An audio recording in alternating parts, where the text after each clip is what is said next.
Uchqun aka, bitta chiroyli zo'r uyga kelganman, shu kiruvishga o'tirib olay deb turgim kelmayapti, chiqqim ham kelmayapti. Xullas, Yunusobod 18-kvartal manzur to'yxona bo'lardi. Kimlardir o'sha yerda uylandi, uzatildi, baxtli bo'lsin. Shuni o'rniga Novostroyga tushgan manzur. Shu yerda 2 xona 64 kvadrat, 9-etaj, 10 etajli dom.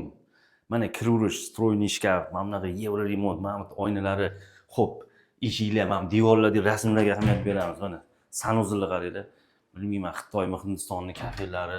Endi mana oshxonaga qaranglar. Mana bu yoqqa kirgan ayollar shundan kiradi, oshxonaga bo'ldi shu. Sevdim oshxonani deydi, shu yerda zo'r ovqatlarni pishirib berib beraman deydi. Xullas, shu yerda ko'rayotgan mana texnika, televizor, pechlari, hamma narsasi bor. Mana bundoq kirasizlar, mana rasm, mana rimskiy bir narsalar. Buni egasi mana shu sayohatchi bo'lsa kerak. Mana bu qaranglar, mana spalniga qaranglar. Ani wood line, wood bir narsani mebel ekan, garantiyasi bor deydilar akam. Kesalar tushuntirib beradilar mana egalari. Maza qilib, mana bu gram Eron ekan, nima bola.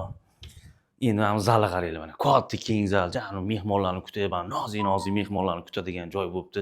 Televizor, mana bunaqa buzun mamyon balkonlari bor. Hamma oyna, quyosh. Xullas, uy maqtashga zo'r. Narxiga kelamiz. Xo'sh, egalari 95.500 so'rashyapti. Pastda egalari nomeri. Bemalol o'zlariga chiqinglar, kelib ko'rib, qo'llarini ushlab, siltalab, savdo qilib, baxtli bo'linglar. Tamom.